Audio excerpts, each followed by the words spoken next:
Trucker Dump, episode 175. In today's show, we've got lots of info on electric trucks, including Tesla's version finally hitting the road, and maintenance and parking problems associated with electric vehicles. Got a crap ton on autonomous trucks too. Also, electric ID tags on trucks and Teamsters striking. All that and more. Plus, in listener feedback, we'll talk about flatbed companies, driving school grants, and then an old friend touches base. This episode of Trucker Dump is sponsored by Porter Freight Funding. You can learn more at porterfreightfunding.com/truckerdump or call 205-397-0934. Chicka chicka bow wow. Welcome to Trucker Dump, where you'll get one driver's insights and sometimes humorous views of truck driving and the trucking industry, and pretty much anything else he feels like dumping on you. This podcast is brought to you by abouttruckdriving.com. Resources to help you understand the world of truck driving through the use of stories and a pathetic attempt at humor. Hey, Trucker Dumpers, how's it going out there? You know, I guess some people might not like that term, Trucker Dumper, so a big welcome to the rest of you, you highly esteemed, very sophisticated Trucker Dump listener. Man, talk about pushing things to the last second. This is Friday afternoon, and I'm just getting started on the podcast. Hopefully, it will be released on Saturday as normal. It's just been a really weird week. Normally, I get a jump on it. Tuesday morning, I start my day or my week, typically Monday night. And, Tuesday, I will get a jump on this as soon as I get in the hotel, catch up from the weekend and all that stuff. But this week has just been very weird. The first night, I got stuck on a crappy bid because I was stupid and didn't, preference the correct load. And, well, that was my own fault. But thankfully, another guy wanted it and we worked it out, and he is on that bid for the rest of the week, and I get to go on the open board. And I thought, well, I'll make a lot more money that way. I'm not so sure. Boy, this economy stinks, doesn't it? I mean, I had one 624-mile day, but beyond that, my last 2 days have been less than 400. I think yesterday was 360. I had a 323 the other day or something like that. Yeah, it's been really bad. But anyway, I guess I should tell you who the guy complaining is, right? Behind the microphone? Yeah. In case you are new to the show, my name is Todd McCann. I am a truck driver of 25 years. The first 9 of that was team driving with my wife, the evil overlord. And the next 13 or so years, I just did a lot of dry van driving by myself. And the last 3.5 years or so, I have been an LTL trucker and loving that. If you're looking for more money, I always recommend checking out LTL. Doesn't matter what company you go with, they just pay more. As a matter of fact, without all this hourly pay I'm getting from being a Teamster, sitting around doing nothing, which I hate to say, but when I say that, I hearken back to my days of over-the-road trucking and how everything was just, air quotes, figured into the mileage. That's why you were never paid to sit around and wait on a load or something like that. And, sometimes you were when you were sitting in a dock and waiting to get loaded. But if they just didn't have a load for you at the time, it could be, 12, 15 hours, whatever. You weren't getting paid for that. And now that I am a Teamster and I realized we really should be getting paid for all that time. From the time you start your 14 hours to the end of your day, you should be being paid for something. And that is one thing that the Teamsters are pretty good about. But anyway, enough about the Teamsters. We'll talk about them a little bit more later on. But for now, I just hope you are having a better week than I am. And I hope the economy is not affecting you as much as it is me. I'm guessing it probably is. It seems like to me this is an industry-wide thing, not just an LTL thing, and certainly not just a my company thing. But enough rambling. Of course, I am going to mention that I wrote 2 trucking ebooks. One is called How to Find a Great Truck Driving Job. The other is Trucking Life, which includes a 9.25-hour audiobook. And you can get that by going to abouttruckdriving.com. You can get both those ebooks for $14.98, or you can just go to Amazon or iBooks or wherever you get your ebooks and buy those individually. They are $9.99 each.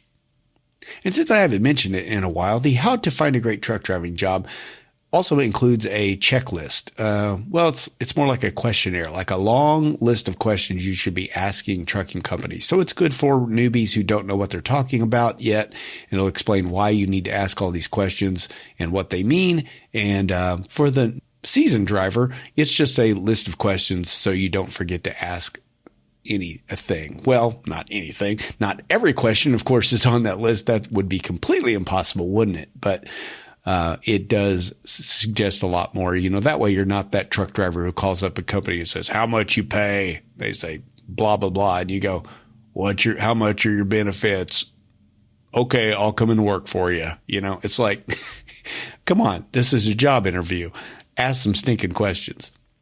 Anyway, I don't talk about this very often, but if you just need that list and you don't need all the detailed explanations of why you're asking these questions, if you just need that list, it is available. I think it's like $1.99, maybe $2.99. I can't remember what the price I put on that. But if you're interested in that, give me a shout at truckerdump@gmail.com and ask me where that link is. Cause honestly, I don't remember what it is off the top of my head. It's something very weird, but you can just go over there and download that list right there. Or you can just buy How to Find a Great Truck Driving Job, and it's included right in the book. So I said enough rambling, and yet here I am still rambling, this far in. Perhaps I should just get on with the show, because honestly, I think it's going to be a bit of a short one. So let's get on with it. Well, of course, we have one recall to talk about, but I have something that is more pressing at the moment. This is already going on at the time that you are listening to this. I put this in the Slack, in the Trucker Dump Slack group and the Trucker Dump Facebook group and on Twitter, hoping everybody would see it. If you're not subscribed to one of those or following me there, then, hey, this is your own fault if you get a ticket, right? Or hopefully you're listening to the podcast in time before you get a ticket. So anyway, what are we talking about here? Well, this involves a multi-state I-70 police blitz taking place this weekend. Now, this is a group called the 6-State Trucker Project. I've never heard of this, but there is 6 states, obviously, all state troopers: Ohio, Indiana, Kentucky, Michigan, Pennsylvania, and West Virginia. They all join forces every now and then to combat traffic violations and crime. And this weekend is when they're doing one that started on Friday, and it is going through October 10th. That's Sunday at midnight. And they're going to be looking for speeding, impaired driving, and seatbelt violations particularly. But of course, if you're doing anything else naughty, they're also going to pull you over for that. So just be aware that is happening this weekend. If you're listening to this past Sunday, the 10th, then sorry, you're too late. Hope you didn't get a ticket. Found this one on cdllife.com. And I think it was a surprise because I think they meant it to be a surprise, because this article came out on October 7th and, the thing started on October 8th. I don't think they wanted to give a lot of people advance warning on this one. What a surprise. Anyway, cdllife.com, link in the show notes here. Enough about that. On to everybody's favorite subject, recalls. Man, Navistar has not been having a good time of it lately, have they? And this time, Daimler's coming along for the ride. But thankfully, it's not actually their fault. This one is all on Meritor axles.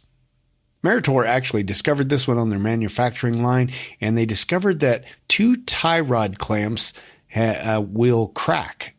And of course, that can allow the tie rods to separate, and that could cause a loss of steering. Models affected are 2022 and 2023 International HX severe duty trucks, and just approximately 36 of the model year 2023's 2023 Western Star 4700, 4900, 49X, 6900s. And then Daimler comes along, like I said, for the ride with their Freightliner 114 SD truck. So it looks like their super duty trucks is where these are mostly going to be on. If for all the details on this one, head over to overdriveonline.com, check out the recall number, and there's a phone number you can call on this to learn more about it.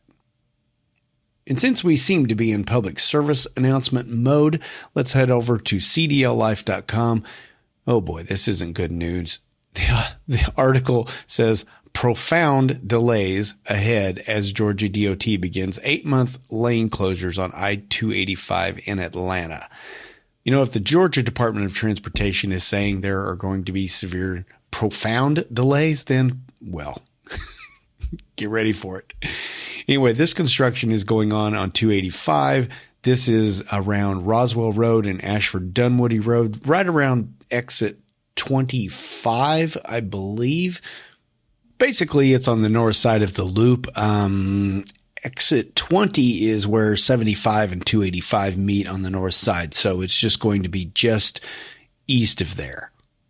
So they are working on a bridge here and they're expanding. They said it's going to make everything work smoother in the long run. But for now, there's going to be about 8 months of literal hell.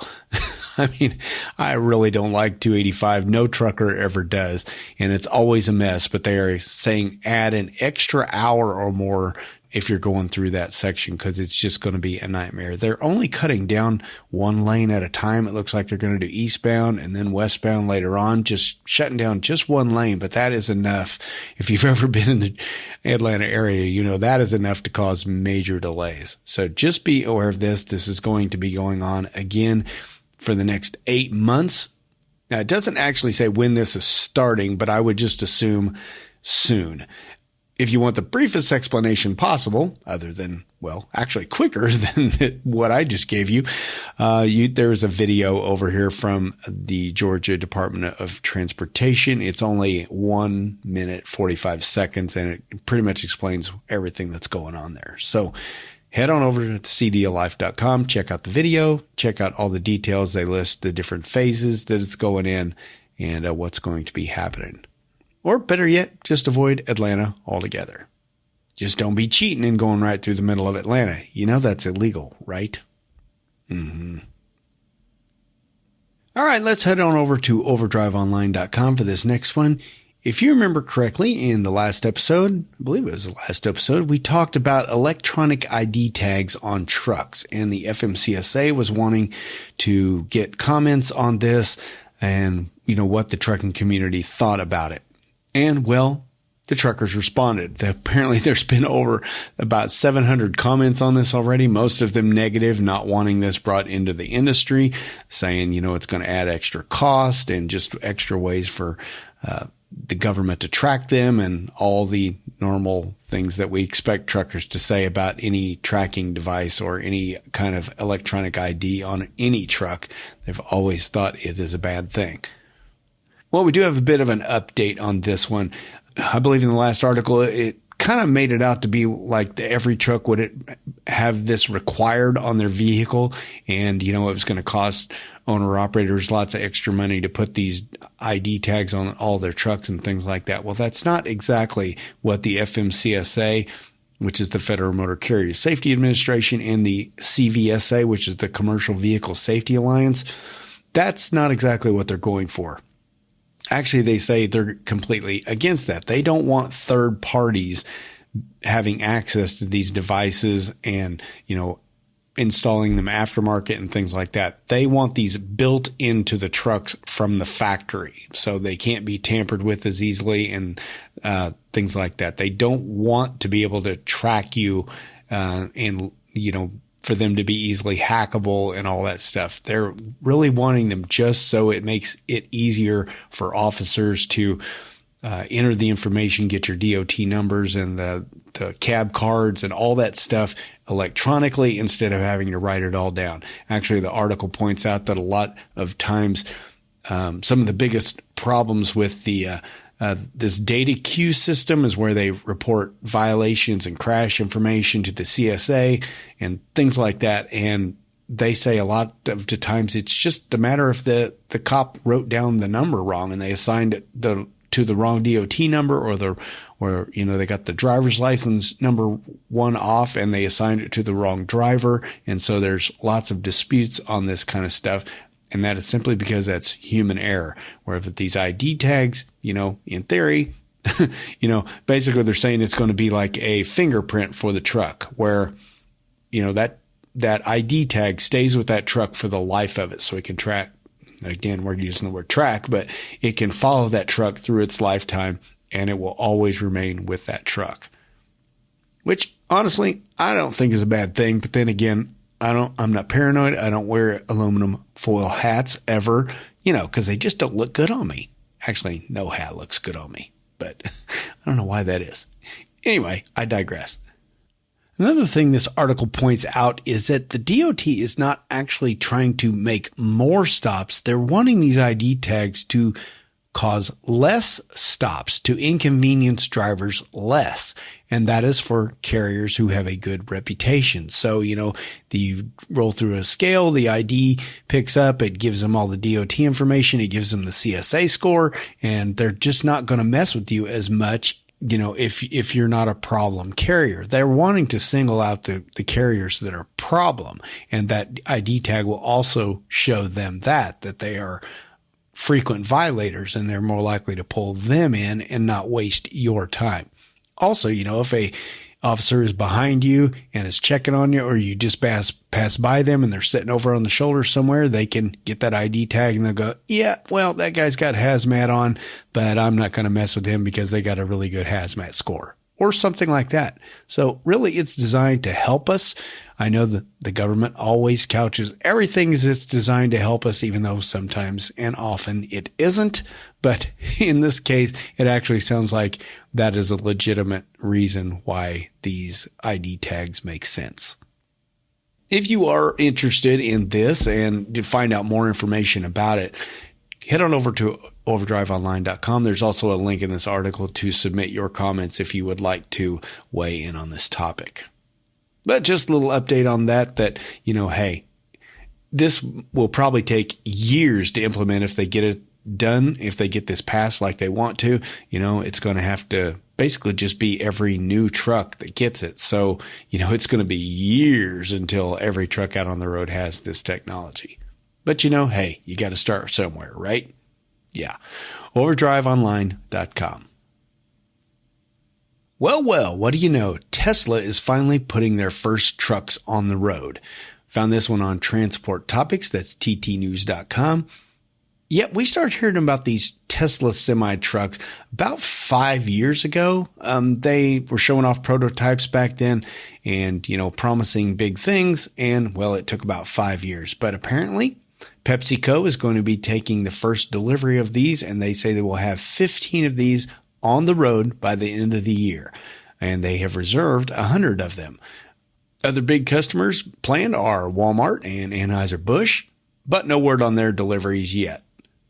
Now, don't expect to see these all over the road. Like I say, there's only going to be 15 in the initial rollout and even 100 total. But these first 15 are all going to two different places, a Frito-Lay plant in Modesto, California, and a beverage plant in Sacramento. And I'm not sure about this because the article doesn't mention it, but I would be willing to bet that all of these are day cabs.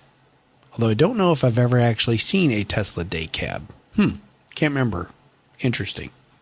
Well, we'll have to give it to old Elon Musk. He did say that they were going to be releasing new models by the end of this year, and, well, he pulled it off. PepsiCo's taking the delivery on December 1st. For all the details on this, head on over to Transport Topics, ttnews.com. So we just talked about Tesla releasing their new electric trucks out into the wild in what state? Well, of course, California. And we've talked about the problems with California. That further complicates the problem. It's entitled, California Finds Truck Parking Shortage Complicated by EV Mandates. You think? Gee, what a surprise. I don't know why they're surprised by this. I don't think anybody else was. Anyway, they said, basically, if you think about it, most of these electric trucks are going to be day cabs because simply for the charging situation, they're not going to have long range in the beginning. And they've already said they're going to target the, the short haul, the drayage stuff more than they are the long term or the long haul stuff in California. So they're going to really be focusing on getting all those day cabs into electric as soon as possible. The problem is that many of these day cab trucks are running around the container ports, the seaports. And the problem is they did some studies and found that there is essentially no truck parking within 60 miles of any of the major container ports. Again, what a surprise. And they also discovered that charging infrastructure can't fit into the normal footprint of truck parking spaces. So they basically need to build more truck parking spaces. Of course, we need those anyway, but now they're saying these are going to have to be special. I've talked about that on the podcast before. I didn't know how they would work this, electric charging into current truck stops with as tight as things are as is, and basically where would you put the charging device? Back in the grass along the edge of the, I guess maybe you could charge back there, but then you'd have to have a really long cord to get up to the semi, or you would be nosing into these spots, which is really not good. Everybody trying to back out of spots in the morning to get rolling. That's not good either. So I'm not going to go into great detail about this one. It's just that, hey, imagine that. California finds problems with both truck parking and electric vehicles. Who knew that was going to happen? Transport Topics, ttnews.com. Link in the show notes. And how about one last story on electric vehicles? Found this one on freightwaves.com. And this time, former Trucker Dump sponsor Volvo is getting a little bit of hot water here. Well, there's some controversy over something they're doing with their electric trucks. So we talked about the Volvo Lights project a while back and how they really did a lot of research and development out in the California area and, discovering what the best routes was for electric vehicles, charging stations, how often they need to charge, how terrain affects the charging on a truck or the battery usage on a truck, I should say, and all of that. Did some good work out there, and V&R electric trucks are very popular, and they're one of the most widely used out there right now. But here's the problem and what some people are complaining about. Volvo has something called a gold contract. And the controversy is that you have to buy the gold contract if you buy a V&R electric day cab. It just comes standard with it, and it's not included in the price. You have to pay for it. Now, Volvo says the reason they are doing this is because electric trucks are new and nobody knows what to expect. And there's a lot of fear in the industry about taking on electric trucks when you're not familiar with them. You don't know what kind of maintenance costs they're going to have, what kind of issues you're going to face if you've got a lot of these on your fleet. So the gold contract is basically what they call a soup to nuts agreement. It covers the first 6 years of basic and preventative maintenance using genuine Volvo parts, and it includes charging infrastructure at certified dealerships. They say so far they've got 18 of their Volvo dealerships are able to handle electric trucks, and another 55 are in process. And each one of these dealerships, it's coming in at a cost of about $150,000 to $300,000 per dealership to get this all set up and get their mechanics trained on this. So there is a cost associated with, these new electric trucks, as unsurprising, beyond the cost of the truck itself. So along with this gold service, they are offering charging solutions, helping you figure that out, helping you find out where you can get rebates on them for the electric trucks themselves. They're helping customers find, what government programs are helping them pay for these trucks. So it's not just an extra charge. There is good things associated with this service. So anyway, there's not really a lot more to report on this. Volvo is doing this for now. Nikola, I think that's the way you pronounce it. They're another electric truck company, and they're also dealing with hydrogen fuel. They are offering something very similar to that, like a single contract covering the cost of the truck. It'll include maintenance and fuel for like hydrogen fuel for 7 years or 1 million miles. So they're doing something like that. But Daimler, who owns Freightliner and Western Star, says they are not going to be doing this. They don't think it's right for you to force somebody to buy a service plan. But, just different approaches, which I guess is what America's all about, right? Capitalism. We'll see who wins.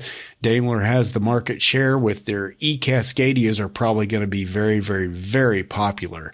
And, but, hey, if you want a Volvo that's everything included in there, or a Nikola that's everything included and you don't want to have to worry about it and it's new and scary to you, go with that. Not that any of us are going to be buying an electric truck anytime soon, but hey, if you're an owner-operator, you want some options. So if you're interested in any of this, you can check out this article on freightwaves.com. You know, we just got done talking about California's truck parking problem with regards to electric vehicles, but we all know that truck parking in general is the problem, not just for electric vehicles. That's just a small part of the problem right now. Well, there's good news on that front. Found this one also on Transport Topics. U.S. DOT unveils guide and grants to combat truck parking shortage. So as we've talked about in the past, this infrastructure package passed recently, and there was lots of money to go towards, lots of stuff because it's a huge package. But apparently, finally, some truck parking projects have gotten started, the one in Florida and one in Tennessee. This is just part of $1.5 billion going to 26 highway, multimodal freight, and rail projects in 22 states and Puerto Rico. So they're finally starting to hand out some of this money, which it sounds like it's pretty good timing for California because they're going to need it to address all this electric vehicle truck parking problem, along with just their general truck parking problems, which anybody who's been out to LA knows about the problems out there. Crazy how far you have to drive just to find parking in LA or San Francisco for that matter.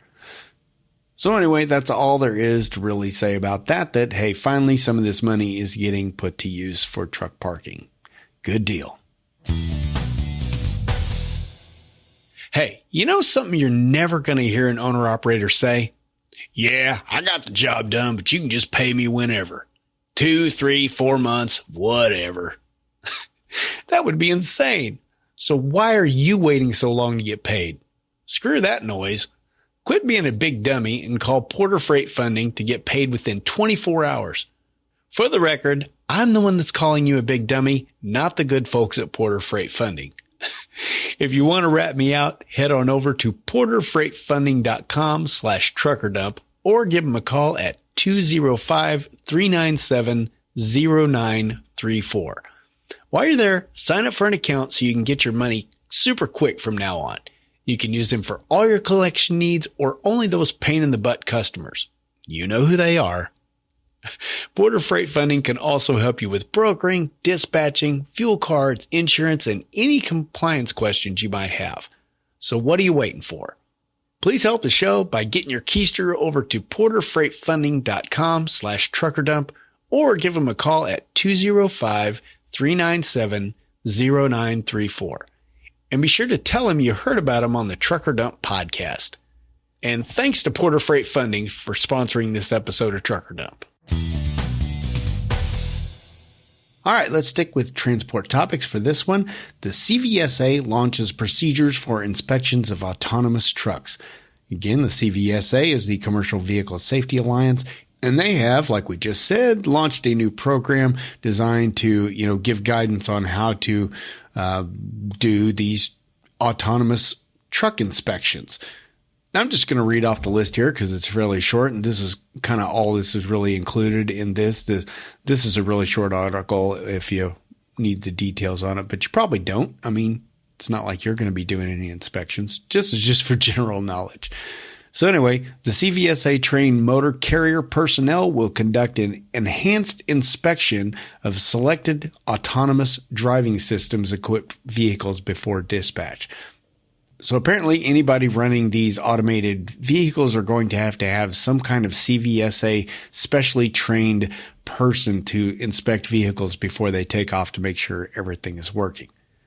The second thing, and this is the one I'm a little confused about, is in-transit inspections will be done at a required interval throughout the trip.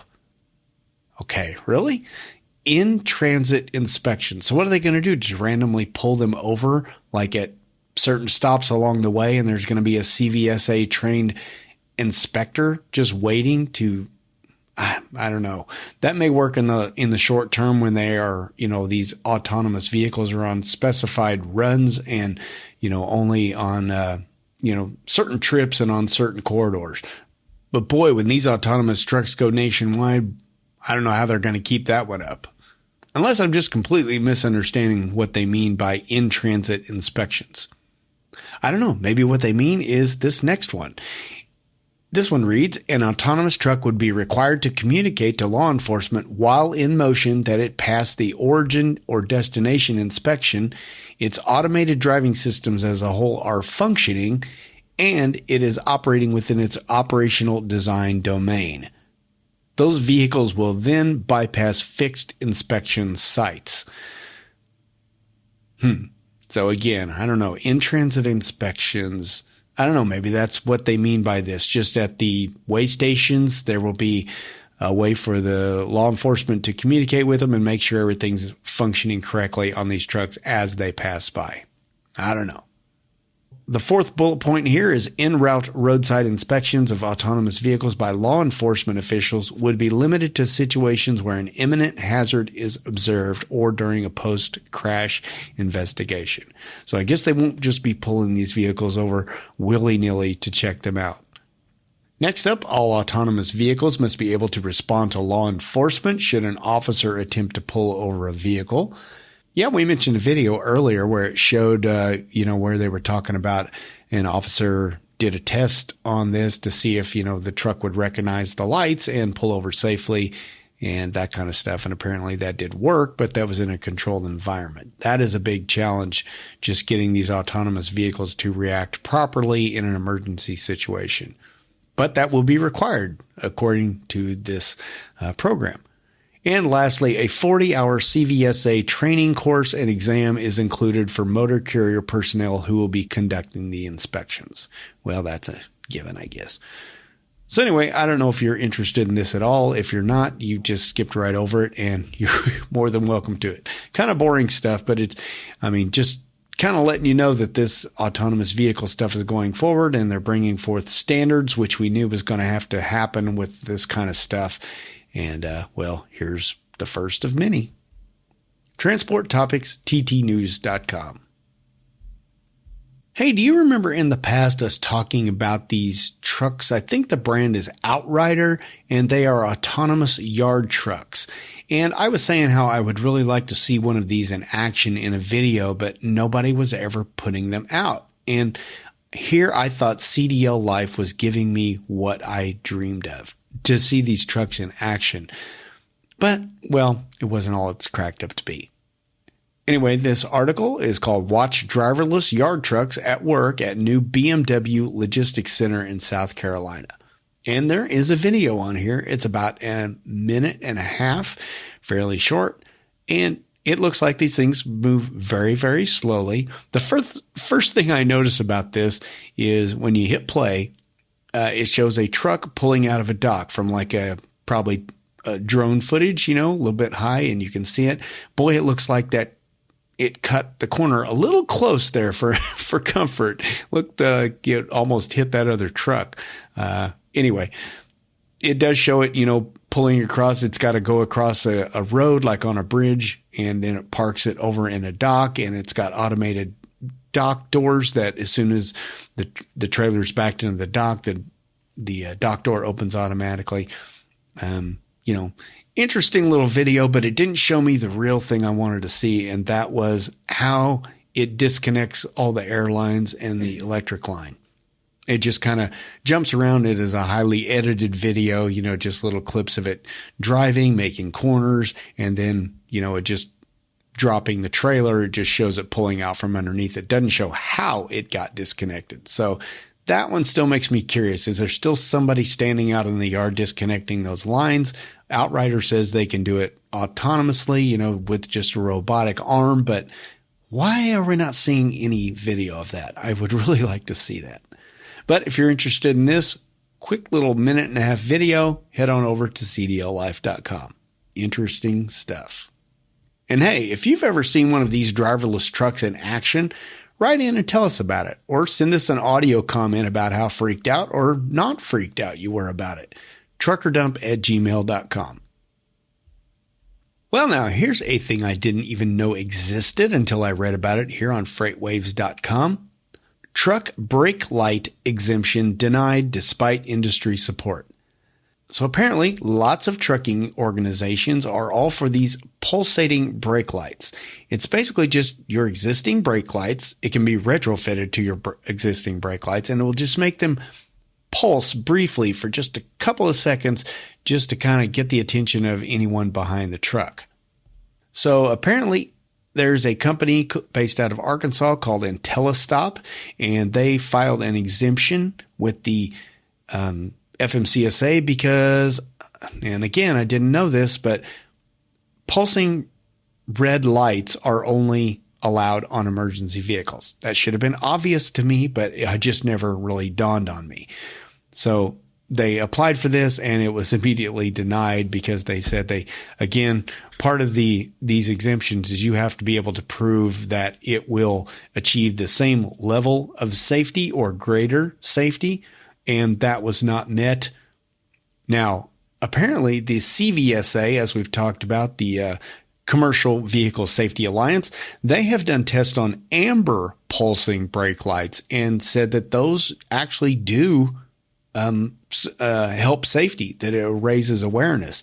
But again, those are amber lights, and this goes against, the rules that the FMCSA has established for emergency vehicles. So this makes me think that maybe IntelliStop is going to try to rethink their product and maybe go with an amber brake light. But that's the problem. The brake light has to be red, right? So basically you'd have to be installing these new on any new truck or any new trailer. It wouldn't be like you're replacing your existing brake lights. You'd actually have to add more lights. And I just don't know if that's going to happen. Anyway, clearly I don't know what the hell I'm talking about on this one. So just go to the article and check it out. Watch the short video. And well, like I said, it's been denied, so we're probably not going to see this for a while anyway, if ever. Check out freightwaves.com to get rid of all the confusion that I just gave you. All right, this next one may seem to have more relevance to me because I am a Teamster, but I think everyone should be paying attention. Found this one on freightwaves.com. This one's called Teamsters, most of them drivers on strike at 2 Cisco facilities. Now, here's the reason I think you should be paying attention to this, and that is because unions are becoming more and more popular. They had their heyday back in the day, then they kind of lost favor, and they're actually coming back into favor again more. We've seen places like Starbucks and Apple retail stores and places like that just you wouldn't think they'd be unionizing, but they are. Amazon warehouses, think about that. Now, what's significant about this to me is that, well, like I said, I've been a Teamster for about 3.5 years, and I understand a little bit more of the history now than I did when I first started driving for this company. I was just not a fan of the Teamsters, honestly, because I had dealt with Teamsters before, and I thought they were lazy and entitled, and, well, many of them are, but not all of them. But the fact of the matter is, and a lot of Teamsters know this already, is that the Teamsters have not been as powerful as they used to be. Of course, we know back in the days of Jimmy Hoffa, they were extremely powerful. Most truckers were Teamsters. But nowadays, the percentage is really, really low of truckers who are Teamsters. But like I said, they lost a lot of power recently, and that was largely, well, I don't know this for a fact, but general consensus is this is largely because when Jimmy Hoffa's son, James Hoffa, took over, that he was very corporate friendly and he was more liable just to give in and give soft contracts and all that stuff. He wasn't as hard nosed as his father was. Well, James Hoffa was voted out in the last election, and now we have a new president. His name is Sean O'Brien, and he is a hardcore guy. He talks a lot of militant talk. He talks about how the corporate is the enemy. I don't necessarily like that kind of talk. I don't think corporations are our enemy. I think, without corporations, union members don't have jobs. So I don't like that kind of talk, but who knows? I'm probably going to get in trouble with Teamsters for talking about this stuff, but hey, it's in the news. So what do you expect? But anyway, he has vowed to, not give these soft contracts anymore. And we've already seen some evidence of that. There was a car hauler contract that came up recently, and I don't think it ever got to strike, but they got them the best contract they've had in quite a while. We know there's another big one coming up with UPS, and of course, it looks like we got the Cisco thing going on here right now. So just be prepared that, big companies like UPS have contracts coming up next year. I think the big yellow and possibly the ABF one is coming up in 2024, I believe. So, you're going to be possibly seeing some more of these striking situations because this new guy is hardcore. It sounds like it's going to be interesting. That's for sure. I'll have to see how this affects the trucking industry. But for now, let's get back to the Cisco story. Cisco is a company that has distribution. I believe they deal with mostly like foods and things like that. I'm not completely sure about that. I think they deal with paper supplies and, things like that for convenience stores and McDonald's and all those. I don't know if they deal with McDonald's, but anyway, you get the gist of it. They've got about 8,500 trucks. Apparently about 17% of its workers are represented by union. So it's not, the entire company is not union, which that happens. There's other companies that do that too. Like XPO is in a similar situation as that where, not all of them are unionized. Of course, Amazon, is going to be like that too. But anyway, apparently on September 28th, the Syracuse, New York, the Teamsters walked out of that facility because they could not reach agreement. And in Plimpton, Massachusetts, which is just outside of Boston, the Teamsters walked out of that job on September 30th. And they are picketing, of course, at both places. They are holding out for higher wages, seems to be the sticking point. Now, this is one thing I found really interesting. In Syracuse, Cisco said it offered wage increases of 9% in year one and 24% over the life of the proposed 3-year contract. So within 3 years, they were going to be making 24% more than they were. And I can tell you from my last contract, we wish we would have gotten that. I can tell you that. But they're still holding out. And that is what makes me think that this new guy is pretty hardcore and pretty serious and a hard negotiator. So anyway, there's not really a whole lot more to report on this. If you're interested in everything going on with it, head on over here to freightwaves.com. I just kind of wanted to give you a heads up that be prepared for more of these strikes in the future. I really think they are coming when it comes to the Teamsters. Maybe that's a good thing. Hopefully it's a good thing. Hopefully these companies quit being so greedy and, dish out some of their money to the people who are doing the job for them.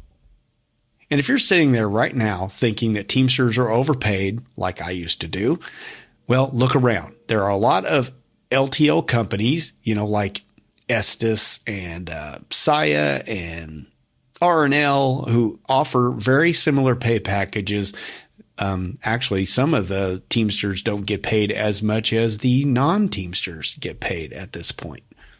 It kind of all comes out in the wash, actually, because a lot of Teamsters have free insurance. They don't have to pay for premiums and stuff like that. But, when you just look at it on paper, you look at a company like Estes making 75 cents a mile, and then somebody like, ABF is making, 63 or 64 or something like that. It looks like a huge difference. It's not as big of a difference as it looks, on the back of the trucks. On the advertisement on the back of the trucks, but it is a bit of a difference. But like I said, this new guy is pretty hardcore and he wants to get these union contracts back to where they were in the past when people would go, you want a union job because it pays the most. That's what he's after. I don't know if he's going to get it every place. We'll see about that. That UPS contract coming up is going to be a major sticking point because they have the most Teamsters, and that one's just going to be very interesting to watch. But hey, enough about that. Check out all the details here on freightwaves.com. No more Teamster stuff today, I promise. All right, this next little sober reminder I found on cdllife.com. Long title here. Mom and son killed after colliding with trailer that separated from semi shortly after driver left truck stop. Now, it doesn't say how this trailer became disconnected from the truck, but somebody on Facebook put it up that, hey, if you're the kind of driver that disconnects somebody's fifth wheel because you're pissed at them, don't do it. This is something that could happen because of that. Now, again, this article does not say how it came undone. I do know for a fact that sometimes it is a fifth wheel malfunction. I know my company ordered some fifth wheels that were fairly cheap. They were trying to go cheap a little bit. And we had one driver pick up a load in Memphis, and he went to Nashville and got all the way to our Nashville yard and turned right to pull into our Nashville terminal and went up a slight hill. And that's when it disconnected. And you can't tell me that thing was riding back there connected the whole time. It must have released somewhere en route. It was during the winter, and that's when we were having problems with these, the grease and stuff was getting gummed up in there and causing it to sort of latch, but not completely latch. And anyway, I know this can be caused sometimes by by mechanical failure, but, there are often times too where drivers just get pissed at each other and they go up and think that pulling the fifth wheel on the jerk will teach them a lesson. First, I don't think it's going to teach them anything, because if they're a jerk, they're a jerk. No matter what you say to them is not going to help that. You walk up to them, it's just going to make their jerkiness even more jerky. They don't care. You approaching them is just going to make them even madder, even if they are at fault. My advice, walk away. Just walk away. You don't want to get into one of these high noon situations where you got two truckers pulling pistols on each other either. We've heard those stories. It's just not worth it, people. Walk away. Now, I'm assuming if you're listening to this podcast that you care enough about trucking that you would never do anything as low as pulling a fifth wheel on another driver. But in case you are one of those type of people, don't do it. This can cost a person their job. Yes, you might hate them at the moment, but it could cost them their job. It could cost them their career. And worse, it could cost a mother and son their life. Okay? Enough lecture. CDLlife.com for this sad story. And lastly, I would just like to point you to a really neat little article on overdriveonline.com. It's called Trucking's Toughest Niche, Inside Log Hauling, which could be on the brink of a powertrain revolution. Now, I'm not going to go into great detail about this, but if you've ever been interested in the logging industry, you might want to check it out. It's not that long of an article, but they face some interesting challenges that I was not aware of. Of course, we know they're driving in the backwoods, but like, for instance, did you know that a logging company is going to be far less likely to hire you if you've worked at one of the large fleets? I didn't know that, but apparently that is a thing. That's because the type of driving you do in the backcountry like that is totally different than what you're doing out on the open road that one of the large fleets is going to teach you. Who knew? Apparently, all this technology on these trucks is really, really bad when you're out in the wilderness. And they say sometimes they actually want to lose traction depending on the situation, which seems bizarre to me. But hey, you're on a little logging road and you want to lose traction. Ugh. But anyway, they show some pictures of some old trucks that are out there doing the job. It's I've always been interested in this. It's one of the, back when I was doing a series for a while on different types of trucking jobs. We had Shannon Holden, who wrote in the review on last episode that cracked me up so much, but he, he hauls rental equipment around, and we talked about that. We talked about hot shotting. No, we didn't talk about hot shotting. We talk about expediting, in like a small van type of thing. Talk about different kinds of jobs, heavy hauling, and logging was one of the ones that I always wanted to get somebody on the show and just never managed to do it. So if you know of a logger and, get them in touch with me. I would not be against skipping the news one week and having an interview and having, somebody on to talk about an interesting topic like the world of log hauling. So anyway, if you're interested in this kind of thing, just some interesting reading for you, a little bit of homework. overdriveonline.com. And that is going to do it for the news for today. We do not have a Trucker Grub segment again. I don't know what I have to do to get anyone to send one of these in again. It may never happen. I can't even get regulars like driver Chris Mack to send one in anymore, probably because he doesn't listen to the podcast very much. But, hey, if you've got a favorite place that you like to eat that you can get to in a truck, please tell us about it.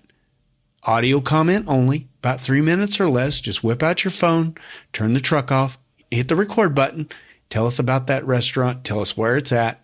Tell us the type of restaurant, maybe your favorite meal, the atmosphere, what the prices are.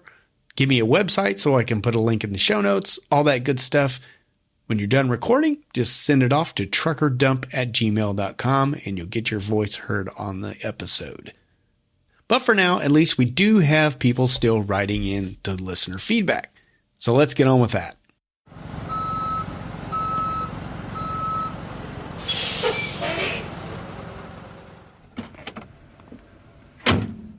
Hey, yo, bud, where do you want this load of feedback? Well, I'm not sure what happened. I'm wondering if maybe this email got lost on that feedback truck. No, probably not. But it has been a while since I heard from old friend Stephen Gorman. Now, if you've been a long-time listener of the show, you may think, that name sounds familiar. Well, that's because he co-hosted episode 111, which was called Improving Our Reputation as Truckers. Now, this was a by chance thing. It just so happens I was in Pennsylvania and Stephen drove quite a ways. I can't remember how long, but it was a decent little drive because he heard I was going to be there. He came to where I was. He jumped in the truck with me. We recorded a podcast. I got his input on some stuff and we just had a good time right there. It was really cool meeting him in person. And we talked quite a bit, through emails and through the show and things like that. So anyway, he just wanted to write me an email to catch up and also tell me about his TikTok channel, which I'll put a link to his TikTok channel in the show notes. He is, as he says, my name is Steven and I like to make things. So he just, takes things that he sees online and he tries to make them. He's got a 3D printer, which I thought was really cool because I'd never actually seen a 3D printer working. So he made a Millennium Falcon and hey, how can you go wrong with that? Pretty cool. So go check that out. I'll put a link in the show notes to that. But as Stephen writes, he says, "Hey, Todd, how have you been? I'm still a huge fan of your podcast. I'm going to wreck it. I still think of that movie when I listen to your podcast." Yeah, Stephen's the one who thinks that I sound like Ralph, I think his name. And Wreck-It Ralph, the movie. Yeah, he thinks I sound like him. Which, if you know who that is, it's Jack McBrayer, which, I'm not sure that's a compliment, but anyway. He says, "Things are going well for me. My daughter, Aubrey, is now 6. Well, she'll be 6 on the 10th of September. Can you believe it? I started following you before she was born." Yes, I remember when she was born, Stephen. Doesn't seem like, wow. But, I've been doing the podcast for 10 years, so I guess that shouldn't surprise me. Anyway, he goes on and says, "My house burnt down last year on my birthday." Wow. What kind of a birthday present is that? He says, "I made out like a bandit, though. Now I live in an old movie theater department store. Because COVID killed the housing market, I had to think outside the box." Well, Stephen, that doesn't surprise me. You've always been a bit outside the box. So he says, "I didn't want to overpay for a house almost 2 to 3 times the value and be underwater when the housing bubble popped. Technically, I live in a mansion because the building I bought is 25,000 square feet, when most realtors consider homes above 8,000 square feet to be a mansion. Well, aren't you fancy living in a mansion?" He says, "I live out in the middle of nowhere and the local cable company doesn't offer unlimited internet. After you go over the limit, you pay by the gig. After some research, I discovered that Verizon doesn't offer home internet, but businesses LTE internet. Interesting." And so he says, "I am founder and CEO of Awesome. Yep, I literally started a company so I can have affordable unlimited home internet." Interesting. Well, like I said, folks, Stephen, a little outside the box. Maybe I thought I'd do that at my house and get some really good internet. And he goes on, the last time I tried to be creative, you were super supportive. Granted, I gave up on my YouTube channel after they demonized it, but we both know it was just full of clickbait and lies anyway. Yeah, YouTube kind of ruined the thing for smaller creators like myself and Steven. You got to have big numbers on YouTube now to get paid. But back to Steven's email. He says, the reason for the extremely long emails to let you know I have started TikTok. I bought a vinyl cutter and a heat press, and I make videos where I bootleg merchandise. I would like to promote your podcast. If we can both agree on a design that I can make, I'm willing to send you a t-shirt and stickers for the low price of free $99. Boy, I like free. If you want, I can make a copy of the t-shirt and stickers for you and raffle off as a prize. I can mail the t-shirt to the winner on your behalf or mail them both to you. Please note this is a hobby of mine and I'm still learning. I've already made plenty of mistakes and I talk about them in my videos. Yes, you do, Stephen. I watched you make a mistake on the 3D printing thing. And your first shirt, that was an interesting one. But anyway, hey, you got to learn. You got to start these things. I think it's neat you're documenting it along with all the mistakes included too. He says, my videos don't get a lot of views, and that's not important to me because at the end of the day, I'm left with really cool personalized gear that I'm proud to wear. I don't plan on selling the stuff that I make as it's just a hobby that I enjoy. It would be cool if you did an unboxing video of the package I plan on sending you. If you're brave enough, I can make a special shirt for the Evil Overlord, but that's your call or funeral. Keep up the good work. Well, thank you, Stephen. No, don't make a shirt for the Evil Overlord. I can guarantee you she won't wear it. She's very picky about the stuff that she wears. Okay, so don't even bother. Interesting. No, I'm working with Stephen on, he's going to come up with some kind of design for the Trucker Nut podcast. He said my logo's a little bit too complicated for a shirt, but he could do it on a sticker. So we may do something like that in the future. We'll be reaching out to you soon, Stephen. Anyway, good to hear from you. It's been years, man. I mean, years since I'd last heard from you. So good to hear from you again. Now, next up, we had a couple of things that happened on the Trucker Dump Slack group, and I'm just going to tell you about them because, like I said, that is a really good group. It gets active and then it doesn't get active, but there's almost always something good that comes from it. For instance, Dave Weidemann, who goes by the name Mohican over there, he reminded everybody, I don't know if he intended to do this, but he was just saying, hey, I got a grant to go to school for truck driving school. And it reminded me that, hey, yeah, grants are a thing, and actually the Evil Overlord and I got grants back in 97 when we were going to school. We were switching careers and got a grant for both of us. That was really cool. Made our driving school really, really cheap. And don't overlook that. If you're new or looking, well, not new, but if you're considering getting into the industry, ask your state, go to your state and see if they have grants available for you switching jobs. I don't know for a fact, but I would guess that part of this new infrastructure package and everything, there's a big chunk of that that's designed to get truckers interested or to get people interested in the trucking industry. They're not truckers until they are in the industry, so they're not technically truckers yet. But people who are interested in the industry, trying to get you interested. So grants are one way to do that. So check that out. And thanks for the reminder on that, Mohican. Appreciate it. And another thing that happened over there was pretty cool. Old Trucker Smack, we heard from him in the last episode. He was asking about flatbed companies. He's the kind of guy, he was on episode 146. Is that right? 140. What was it? 156 and 157. That was a two-parter on the first 6 months of trucking. But anyway, he is the kind of guy who wants to get lots of different kinds of experience in the trucking industry. He's already done reefer, and now he is wanting to, I can't remember exactly what he's doing now, but he's wanting to work on flatbeds.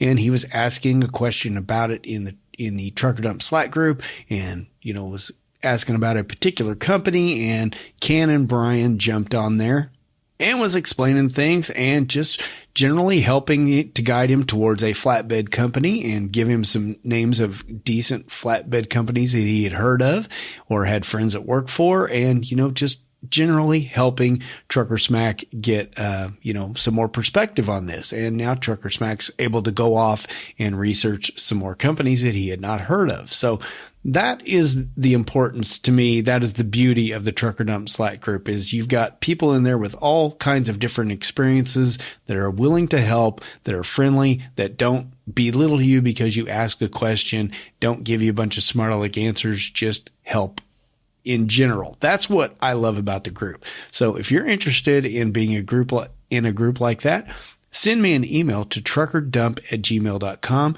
and we'll get you signed up for that. It is invitation only, but anybody can join. It doesn't even matter. You don't even have to be a truck driver. Just anybody who is interested in the trucking industry and would like to get on there and talk to like-minded truckers, well, jump on in there. Again, that email is truckerdump@gmail.com. And with that, I am all caught up on feedback. So if you'd like to get your voice heard, hopefully your voice in an audio form, that would be awesome. Audio comments are always, well, they jump to the front of the line, although there's not even a line right now. So honestly, anything I get is going to be on the podcast. So email me or send me an audio comment. I take suggestions, comments, criticism. Just say hi. Tell me about a project you're doing online like Steven did. Whatever you got going, just let me know. And again, I still have the call out for that logger. If you're in that industry and would like to come on the podcast and talk about it, please reach out to me, truckerdump@gmail.com. And I believe I also have a call out for anybody that's running FEMA loads. If you've ever done any of that kind of stuff and you've run, without any hours of service rules, let me know about that, truckerdump@gmail.com. So enough about that. I hope you all have a great week. So I believe we have beaten the dead horse with a giant baseball bat long enough. So what say we get out of here? But first, of course, we need to thank our sponsor, Porter Freight Funding. You can learn more at porterfreightfunding.com/truckerdump or call 205-397-0934 and tell them the Trucker Dump podcast sent you. Now, where's the button to start that music?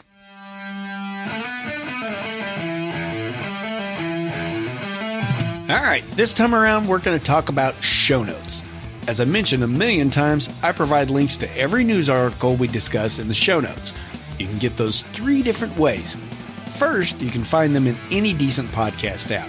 If you can't locate them, your app probably sucks. Get a new one.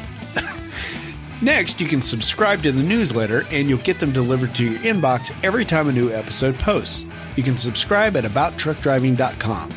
And lastly, you can simply go to abouttruckdriving.com and search for the episode number, which is 175 this time around.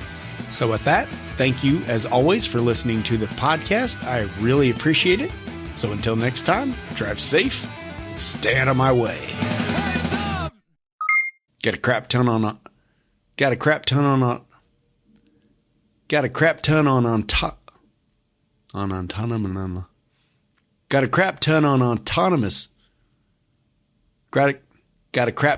autonomous. And don't forget, I still got a call out for anybody who is a logger and would like to come on the episode. And don't forget, I still have that call out for a logger. If you're in that industry and you'd like to come on the episode, I keep calling it the episode. It's the podcast, you idiot. Cisco said it offered wage increases of 9% in year 1 and 24% over. Start over, Todd. You suck.